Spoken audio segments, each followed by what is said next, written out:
que le pays est en guerre. On ne fait pas l'apologie à régime.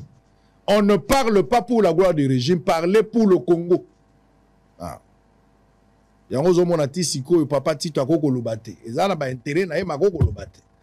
Plusieurs personnes mais nous avons le courage de parler. Non pas pour défendre un régime, mais pour défendre la patrie. Et puis je n'ai jamais été d'accord dans le système à défendre un régime. Moto à Monica à défendre un régime ou bien à défendre l'opposition. Ngai position na ngai ezali osali malamu na lobby. Osali mabe na critiquer. Ce qui peine à moni mabe na beleli pour que ça s'arrange. Naza biloko ya ba régime na opposition. Je n'ai pas là. Voilà pourquoi à un certain moment vous comprenez que moto a la position ni. Position na ngai ezaka Congo. Il faut que Congo est bon. Il faut que tout banda kolia bien. Il faut que ina kura ba besoin de première nécessité il faut ça. Attends to solo la bien. Soko. Mais nous ne savons pas mettre les moyens au service de nos militaires. Donc, les moyens, on a eu le lobby. C'est que ces moyens ont été détournés. La pauvreté dans laquelle travaillent nos services de renseignement. On a des amis dedans. La pauvreté dans laquelle travaillent nos services de renseignement. Tu ne peux pas gagner la guerre si tu n'as pas les services de renseignement à la hauteur. Tu ne peux pas. La guerre, c'est d'abord les renseignements. Bah, infiltrer, biso, tu as infiltré raté. Bah, infiltrer, biso, tu as exfiltré raté. Bah, infiltrer sur le principe de la guerre, c'est d'infiltrer l'autre pour avoir des informations. Tout ça, il y a renseignement. Le principe de la guerre, c'est aussi qu'on détecte, infiltrer, exfiltrer. Mais, la liste des réseaux sociaux, c'est une des sources d'information. La liste est infiltrée, les généraux là, régulièrement, publiera 300 rwandophones. Mais pourquoi quand on a ces listes-là, tout le monde a exfiltration et salamate? Bien, on peut dire Kabila, je ne suis pas là pour le défendre, je ne l'ai jamais défendu. Je ne suis pas kabiliste et je ne le deviendrai jamais. Mais seulement je compare les deux régimes. Batu mingi Kabila Kangapi, bangonde bakomba commandant ya nanga, bango kanyo sur basozo depuis Bunagara. Baloti kango la commandant, Félix Tshisekedi a libéré, qui était en prison, mis en prison par Kabila, et Baké qu'on rejoindrait M23. Donc,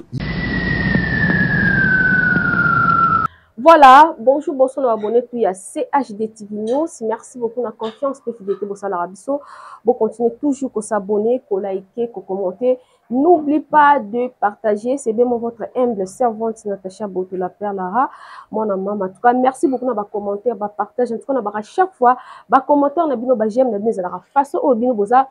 Pour participer à na émission le pendant l'émission no basango ya mboka tu es le bel faire ya Goma na Bukavu parce que Goma na Bukavu aussi bazu ya en tout cas toujours à devant itandoke to rapporto choqué et puis to rapporto ça la spectacle te to ko expliquer bino otalisa bino makambo ozo le kana mboka na biso Congo RDC en tout cas ba commerçant ba musicien ba comédien ba politicien d'étudiants ou d'étudiantes to yebake mboka na biso eza vraiment na kimiati et biso tout wana sima chef de l'état en Fatou Béton beaucoup de respect mboka ou ezaka pour le chef de l'état et ça pour na biso tout en tout cas to simba na to za la bomoko parce que union fait la force en tout cas l'émission nous basango ya mboka lelo tozana ba invité na biso 4 personnes bazo débattre kaka sujet oyo bazo so la kaka faire ya Goma na Bukavu ndenge eza ko se passer dans tout à l'heure awa bolanda koma bandeko bazo so la toza beaucoup plus na besoin ba commentaire na bino ba j'aime na bino ba intervention na bino mais pas question d'insulte s'il vous plaît parce que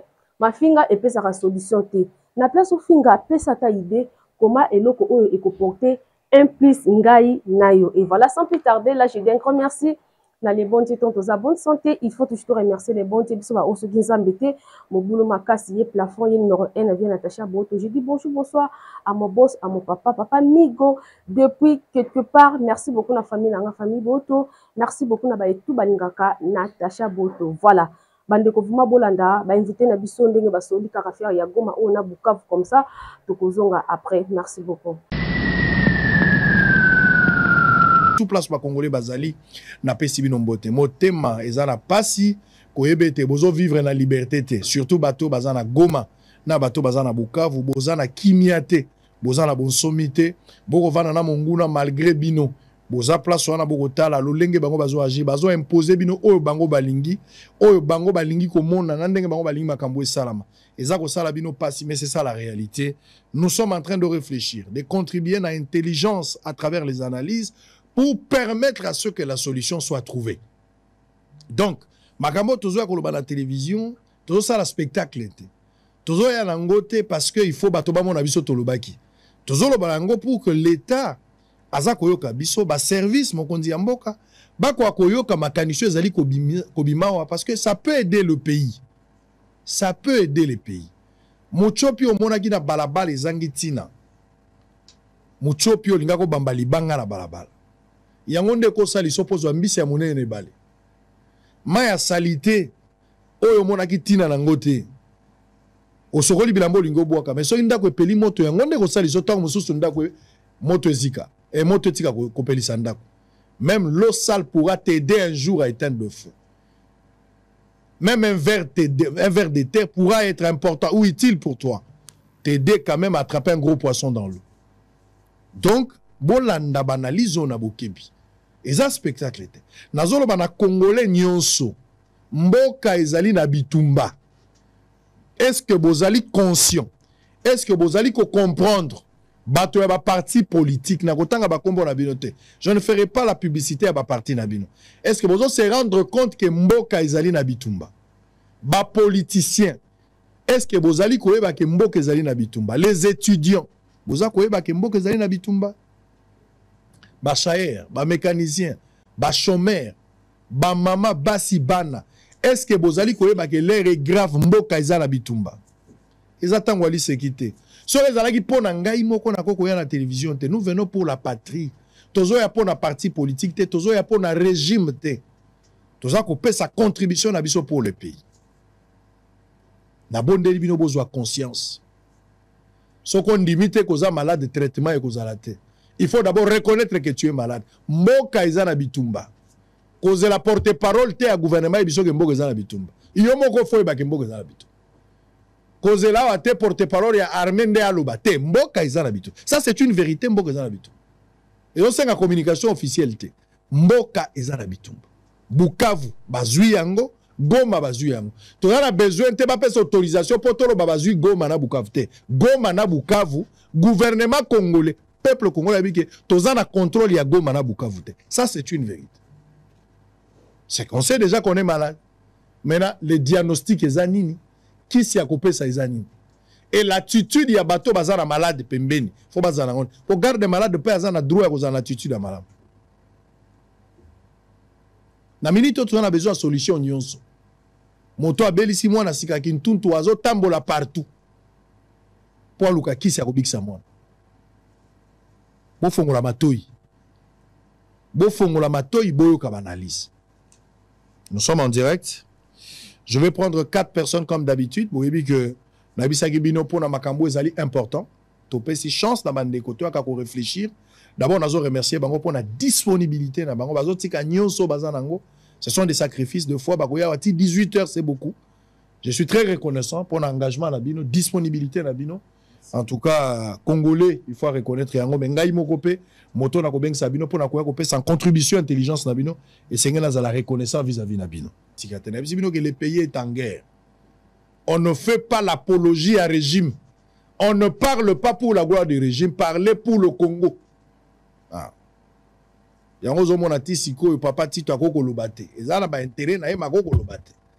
Plusieurs personnes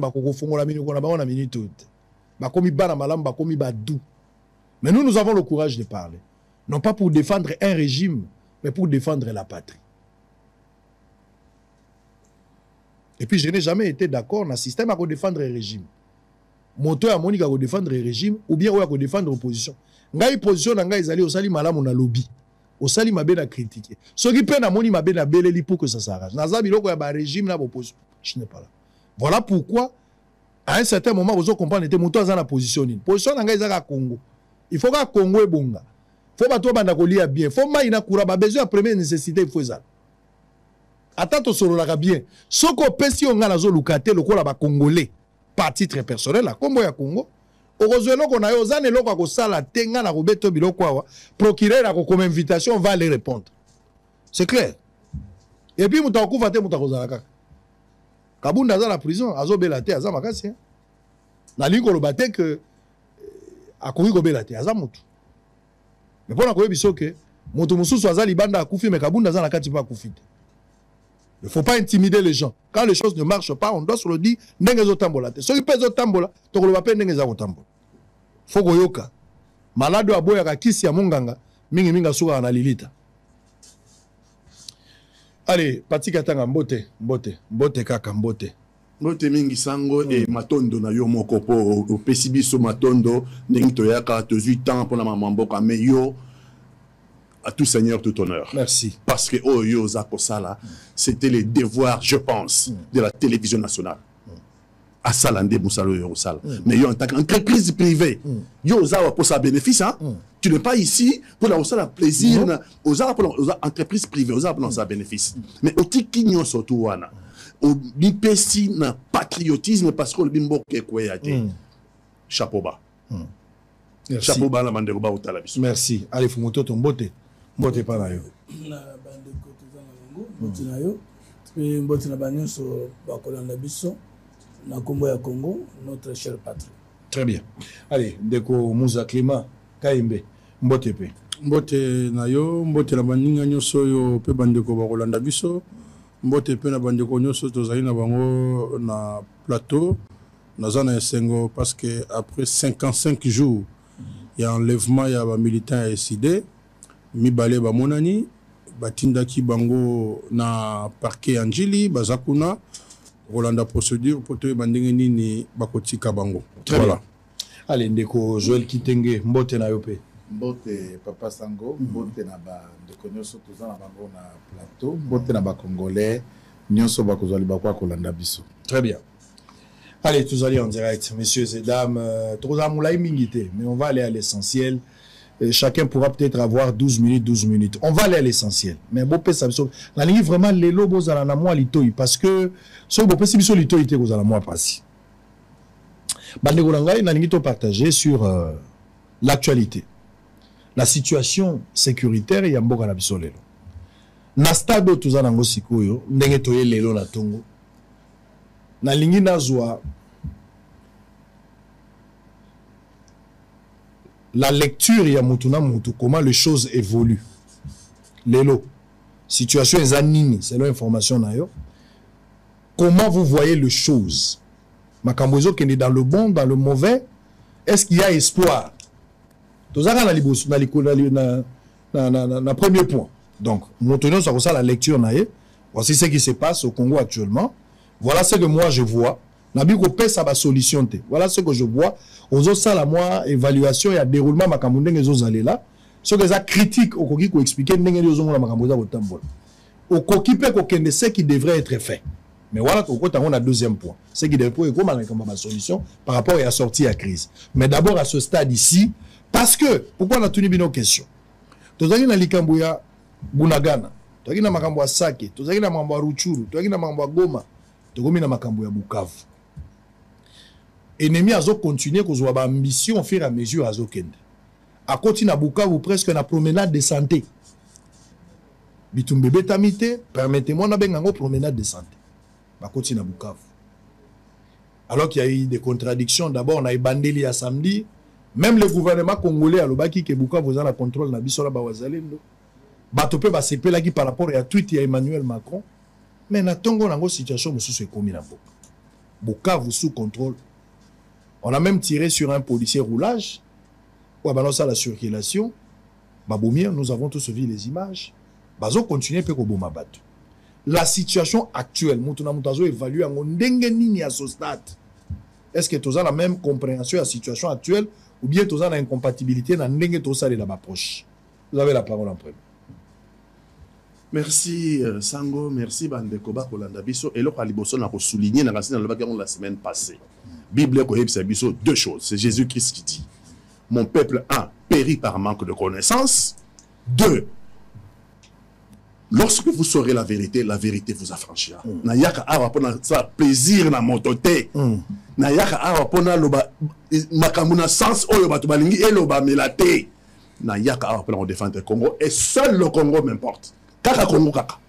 Régime T, pouvoir T, opposition T, majorité T. Seul le Congo. Parce que nous sommes conscients qu'ils sont dans le Congo T. Ni le régime, ni le pouvoir, ni la majorité, ni l'opposition. Cadavéré, ils sont pas palestiniens. J'ai vu des Palestiniens, je m'en passe les lois. Sur Israël a décidé de balier. Le but sur Israël a dit donc, si on dans la situation, on a tous alors que c'est un bijou, et c'est très grave. N'est pas si la situation, il y a les lots, comme on a ni les lots. Un bon médecin sera yambi malade. Un bon médecin sera yambi malade. D'abord, à cause ça, un bon diagnostic. Soit ça un bon diagnostic, si mandé appelle si schéma thérapeutique. N'admis schéma thérapeutique. Congo est le médecin devant un malade en état de coma dépassé. Mbokananga en état de coma dépassé. Comment? Les gens préfèrent les mensonges. Parce que j'ai les informations en direct. Parce que les gens ne pas informer en direct. Les régimes, les pouvoirs préfèrent nous maintenir dans le mensonge. Ils préfèrent nous maintenir dans le mensonge jusqu'à ce que officiellement, et c'est l'Obama qui déjà parce qu'il y a les médias internationaux qui en parlent. Et puis nous sommes les derniers ailleurs aux relais pour dire oui, effectivement, bon, et qu'est-ce que cela veut dire? Cela veut dire que je constate que en face du Congo, il n'y a rien. Après le carnage de Bukavu, après le massacre de Goma, j'ai pensé que Tokocha verrou na Bukavu. Tokocha verrou na Sud Kivu. Et puis Torobanda ko inquiéter l'adversaire na Goma. Torobanda ko inquiéter Bisekazali.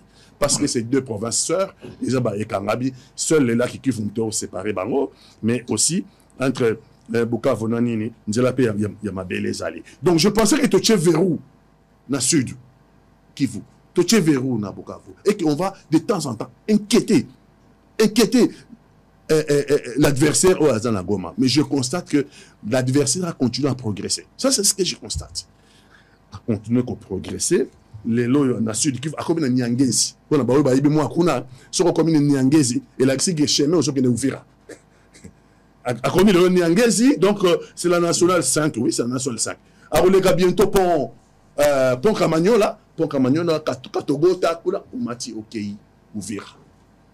Donc, je crains pour mon pays que Makambu nyonce au président de la République, parce que c'est lui le président de la République. C'est lui le premier responsable. La riposte sur le qualificatif rigoureuse. La riposte est rigoureuse, elle est où? Je constate que le Congo n'a rien en face. Je constate que Batoual va avancer. Bukavu est tombé sans combattre. Il n'y a pas eu de combat dans Bukavu. Bon, merci. On a épargné ma vie humaine, mais sur le plan stratégique, ça doit nous inquiéter, nous les Congolais. Ça veut dire qu'on n'a rien à opposer à ces gens-là. Et donc, Batouana, ils vont passer comme ça, comme un couteau chaud dans le beurre. Peut-être. Peut-être Ouvira soro kiti kuna na sekuna okiti na Kalemi soro kiti omati côté bakoki ne vers Maniema batali kisanga na yebi plein d'évolution dans la. Mais je constate que leur progression ressemble à peu près à la progression de AFDEL na l'era Mobutu, ressemble à peu près à la progression AFDEL. Donc nous devons faire attention. Il y a similitude entre 1996 et 2025. Et dans le bas les biso dans tout bundité, biso tout ça dans repli stratégique. Ce président de la République nous expliquer c'est quoi. Et ceux qui même tous ont na Bukavu, tant tous ont na Bukavu, commandement de ceux qui na Bukavu. On n'attaque même pas une armée qui attend le cessez-le-feu. Une armée qui attend le cessez-le-feu. Cessez-le-feu, dans ma belle Nabino. Dans ma belle Nabino, ça, cessez-le-feu. Mais attends, c'est la chronique de la défaite annoncée, non? C'est la chronique de la défaite annoncée. Tu ne laisses pas les violeurs dans ta maison. Et puis le millionnaire, ça a la paix, bon, non, solo là. Tu dois combattre où il y a au gagné, où il y a au gagné, mais il doit sortir de ta maison pour ne pas violer ta femme et tes enfants. On sait, c'est le fait il il va vous inquiéter. Donc, tout ça démontre, depuis Bunagana, depuis maintenant bientôt 3 ans, on peut constater que le Congo a une doctrine, il y a repli stratégique, des replis stratégiques, un repli stratégique. Il y a longtemps, j'avais déjà dit que des replis stratégiques, un repli stratégique, donc on s'est retrouvé dans la Kivu. Nous y sommes. La vérité aujourd'hui, bah Congolais, bah Monindengi, bah Rwandais, bah continue à Bukavu, sans combattre. Et ça nous inquiète. Qu'est-ce qui sera Kisangani? Qu'est-ce qui sera Kalemi? C'est quoi pour le Congo? C'est quoi pour le Congo après? Qu'est-ce qui va arriver pour mon pays?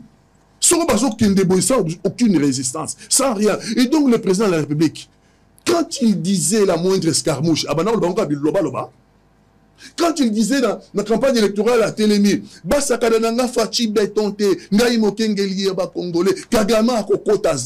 ce sont ses paroles. Il disait ça comme ça. C'est inquiétant. Il disait ça comme ça, sans avoir rien. Moi, j'ai cru à un moment que tout inquiété, et que ma parole à président de la République, et qu'on s'est réalisé. Maintenant, il a un slogan, la riposte est rigoureuse. On constate que plutôt qu'à la place de la riposte rigoureuse, les troupes rwandaises avancent sans combattre. Voilà le diagnostic. Nous sommes dans le coma et il faut achever dans ces comas-là. Si on n'arrive pas à Mbokalabiso, on va diriger la guerre. On n'arrive pas à faire inquiéter l'adversaire. Si l'adversaire n'est pas inquiété, évidemment, l'adversaire va continuer. Alors, peut-être qu'on va arriver dans la solution, mais l'adversaire, s'il n'y a rien, ça c'est le principe de la guerre, il va continuer à avancer. S'il n'y a rien, il avancera. Allez, Fumototo, vous avez la parole. Tout ça, la évaluation à la situation. Je voudrais que chacun de nous ici sur le plateau a évalué la situation depuis Makambo et Bandagi Nandenge Toza Lelo. Lecture nayo na évaluation lelo na Congolo azolanda yo ozomona likamboni. Bon, nazomona, ça fait plus de 25 ans que chaque régime ou chaque président azova nekbonga guerre uta kana kwewana et yaka na Kinshasa. Mais boni alors régime union se kotaka ezwaka ba disposition nécessaire te ya ko éviter lokowana libela. Ça je comprends pas. Mobutu asali coup d'état na Kinshasa, mais toutes les guerres et bundisa qui est jusqu'à balongolie na Afdel et utaki na kwa este wana. Muze akufeli koya yela kinanzela wana. Joseph Kabila manie d'accord ti accord il y a 2009 a signé na CNDP jusqu'à donner des postes de commandement na ba officiers, policiers, militaires rwandais conformément à l'article 12.8 de l'accord et lobi boye. CNDP a analyse ya ba soda na ba policiers na nyonso na grade yo bango ba pesaki. Laurent Kunda Bosco Ntagana okoki kotanga bango yelaki wana. Alors, et nous connaissons ça que nous arrivons au pouvoir par un coup d'État, Mobutu, par une rébellion, Musée, par les élections, Joseph Kabila en 2006 et 2011, par élection, Félix Tshisekedi en 2018 et 2023. Toyaka cause la mobiliser l'église, les Congolais à diaspora, les Congolais à province, les Congolais à Kinshasa, totele mabendele ekoyate. Mais na 1997 totele maka to mobilisaka. Banaka biso to mobiliser pour mboka ekoyate, le président Musée akufaka wana kisasa. Pourquoi alors ne prenons-nous pas de mesures pour éviter ça, alors que politique est ça les 3 étapes, histoire et sociologie politique? Le présent politique et le futur politique, gouverner, c'est anticiper. Gouverner, c'est prévoir. Comment okoya kokamba, ça koyeba koko soni nezali ava kamba, ndenge nini ozo kamba, ozo yeba te vision na yo ezali na bakoso koso kutaki, et ndenge nini okoyeba te ke makambo yo ekoya. Ya liboso yango wana. ya mibale nazali komona ete manduki esombamaka manduki esombamaka tolongwe na embargo tolongwe na régime de notification pour l'achat des armes et autres équipements militaires soko marché à armes ezaka lokola tokenda kosomba chemise kokoso nango ezalaka soko oza na basanction internationale ezaka nde tosombaka mutuka. Qu'est-ce qui se passe pour que tosomba minduki ya dernier cri? Chaque jour bato akotaka na nzela esondeka bango nde bayebaka esika minduki ezalaka ya makasi gouvernement yebaka te. Quand je regarde à Goma bombardier russe yango wana na aéroport M23 akotaki na bavio ya ndenge nini? Nani totindaka kokende kosomba manduki? Troisième élément, tous les jours, la communauté internationale est hypocrite. Communauté internationale est mabé. Communauté internationale est la sanction. Mais ça fait plus de 25 ans que les sanctions attendues de la communauté internationale n'ont jamais sauvé la souveraineté du Congo. Devons-nous continuer à compter sur l'Union africaine, l'Union européenne, les États-Unis d'Amérique? Et chaque jour, nous avons toujours membre d'un pays francophone. Francophonie on bato tondima kolobaka na ba mémoire na ba thèse na université ba esungaka biso na nini? Europe occidentale tokangama na libéra po na nini? Qu'est-ce que nous gagnons na boyokani na Belgique na France na Grande-Bretagne na États-Unis? Cinquième élément, nous avons constaté Goma Ekwei Bukavu Ekwei, mutu moko te aza arrêté, mutu moko te aza révoqué, mutu moko te aza suspendu, mutu moko te aza poursuivi, gouvernement échangé te, mutu moko te. Donc c'est comme si l'équipe qui perd là, c'est l'équipe qu'on attendait. Je constate ça et je commence à revoir mes notes de sciences politiques. Qu'est-ce qui se passe? Poutine a bête Ukraine, mais ils ont changé ministre de la Défense, ils ont changé l'administration en tout moment. Mais biso tozo pour là. Mais les joueurs réservés Bazali, ils ont contacté pour nini. Pourquoi Goma Ekwei personne n'a été donc Goma Nde Vanaki Boye, exactement mutumonga bano futama pour que Goma Ekwei était. Exactement mutumonga se crée pas cette information, m'a pas cité.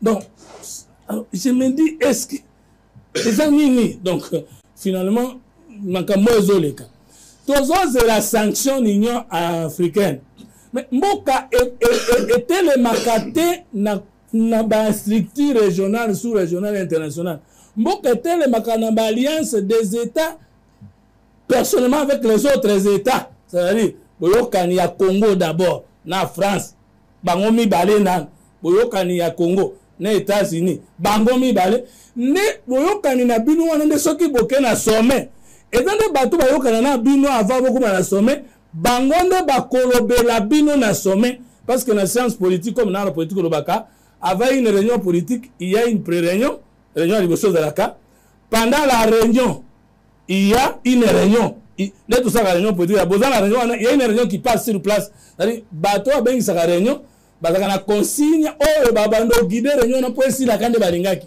et juste après la réunion il y a une réunion qui évalue est-ce que ton même groupe on ndenge to lingaki donc jamais réunion publique Union africaine il y a communauté africaine et qu'on trouver solution en dehors des positions des acteurs individuellement pris qui décider avant la tenue de réunion. Maintenant on a un premier ministre c'est comme si il n'y a pas de la solution na sommet solution ou dans la sommet solution ou dans la relation intime entre un État et un autre un leader un autre il y a un que na kobima parce qu'il y a différence entre opinion internationale et société internationale. Par exemple ce que tu dans la sommet à Nations Unies position à 5 permanents Chine Grande-Bretagne Russie États-Unis économie négative. Attends, l'unanimité. Mais l'unanimité, c'est sur la position de qui? De 5 membres permanents. Et bango baza bongo parce que chacun est fort. Ceux qui sont na boy, oh, mingato sala tosali. Et tout ça kobanga. Donc c'est comme si nous croyons qu'un pays peut être sauvé par les contrats.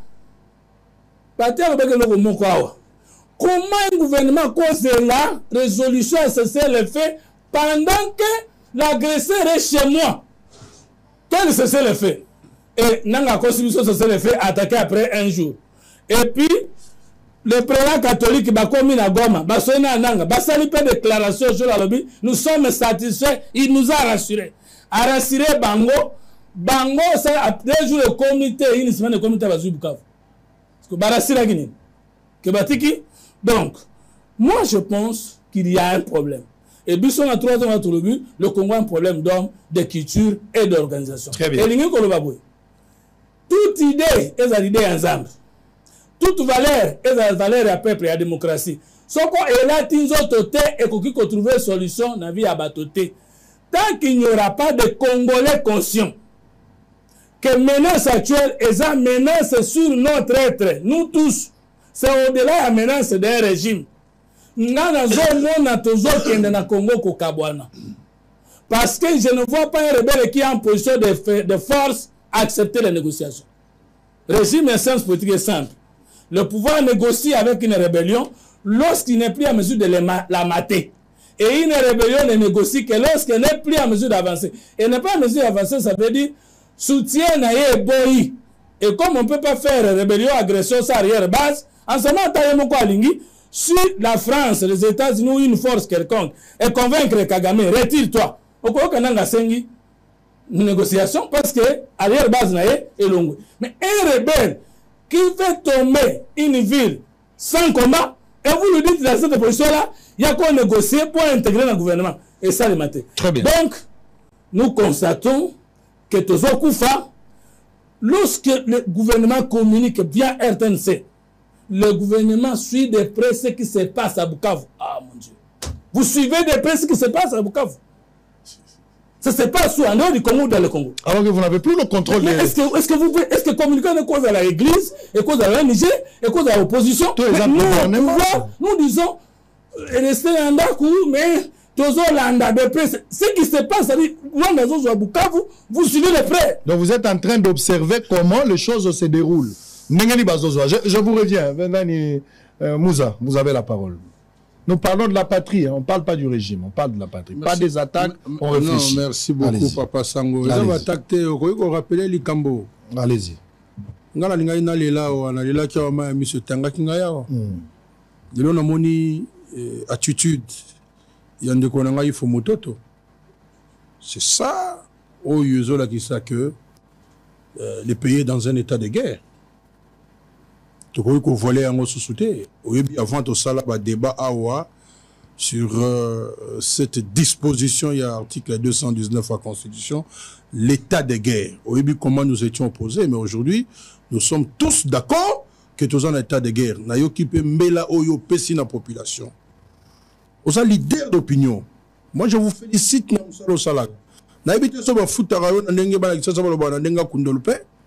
Mais le travail que vous faites là, ce sont des millions. Vous avez suivi mon frère Fumutoto, Tangazo Lobela, RTNC. RTNC Ngoloba, radio, télévision nationale, Toloba Ngogabwe. Télévision et l'État. Mais n'engagez aux sujets aux évaluations. Ce qui vraiment est sincère après évaluation, il y a Awa. Atao Kaka Fumutoto Alobi. Ce gouvernement doit démissionner. Est-ce qu'on a un gouvernement? Un gouvernement caractérisé par les mensonges, incapable de mobiliser la population dans la situation de guerre. L'histoire se répète. On n'est pas loin de ce qui s'est passé en 2018, ou on n'est pas loin de ce qui s'est passé en 1997. En 1997, nous sommes le 20 mars 1997. Afdel Rakotari, le 17 mai, le 20 mai, l'UDPS avait organisé une conférence de presse avec le docteur Pongo. À l'Obi, Wana Baza Bandeko Nabiso, Baza opposition armée. Biso Toza opposition politique. Mobuta Lingi, dictature, naïe, tout ce qu'il a dit là. Naoutara université, naïa conférence Wana. Il faut un gouvernement d'union nationale. Mais est-ce que les gens tirent les leçons du passé? L'AFDEL est arrivé ici. Est-ce qu'ils ont tenu compte du combat politique maintenant pour la démocratie? personne. Pendant qu'il venait, c'était le nom de Tshisekedi, Étienne Tshisekedi. Mais les Congolais, surtout la jeunesse, et je vous interpelle, nous n'avons qu'un seul pays, la République démocratique du Congo. Et ceux qui patrie en danger, discuteront dans Monoramboka. Discuteront selon ma partie. On regarde d'abord comment sauver la patrie. Mais nous sommes en face des gens au bazar la passerelle à pouvoir totalement irresponsable. Nous ne pouvons pas mobiliser 50 millions de Congolais. Mais si vous prenez le Premier ministre, on a mobilisé Bataokokatemba Msous. Par contre, n'importe quel ministre sera mobilisé une fois qu'il y a un Mbokanae. Mamsou Bomona Batouba Boudé. Voilà, merci beaucoup Nandenge Bolandi débat oyo ndenge ba invité na biso balobi tellement kitoko bango to basaka na souci ya mboka na biso Congo RDC baza toujours ko soutenir chef de l'état Fachi Beton. Tuko bandeko mboka oyo to yebi Nzamba rotia kinya. Congo eza mboka na kembo. Parce que bitumba oyo depuis banda Nzamba longi saka biso kaka. En tout cas na ko senga penda même na basali ya Nzambe to tikate. Botia mboka o toujours na mboka ya Nzambe. Puis tozana ko ndima to yebi ke un jour Nzamba pesa mboka o penza kimia parce que Congo RDC eza eloko ya makasi. Et coup de chapeau biso tout tozana sima ya FARDC na musala kitoko ba ko sala Nzamba pesa bango toujours force penza ba bunda kaka ndenge vraiment ba mesana bandeko to ya to soutenir bandeko oyo bazo panza sango na ndenge ya bien noke na ndenge ya mabe. Alors na lobaki likambo na débit toyaka na média pona ko choquer toyaka to pesa ba vraie information toyaka ko expliquer bino makambo ndenge ezoleka vraiment na mboka na biso Congo RDC. Voilà, merci beaucoup na bino tout bozaki côté prochaine chaîne na bino CHD TV News émission na bino Basango ya mboka. Bo s'abonner massivement, liker, commenter, n'oubliez pas de partager. Merci beaucoup à notre boss mon papa Migo depuis quelque part. Merci beaucoup à l'équipe technique Mobimba ya CHD TV News. Merci beaucoup à la famille Nanga, famille Boto, et merci beaucoup à Maman tout, il y a Château Rouge, ma femme forte, ma femme battante. Merci à Papa Nanga tout, il y a Château Rouge. Voilà, ce que l'on a besoin de la famille, tu as besoin de étendre, tu as besoin de sous la émission de Bina Kitoko, Basango, Yamboka. En tout cas, qui met à Kolonzambe et continue toujours pour gagner la carte Yamboka Nabiso, Congo, RDC. Je vous aime bien. Bye bye.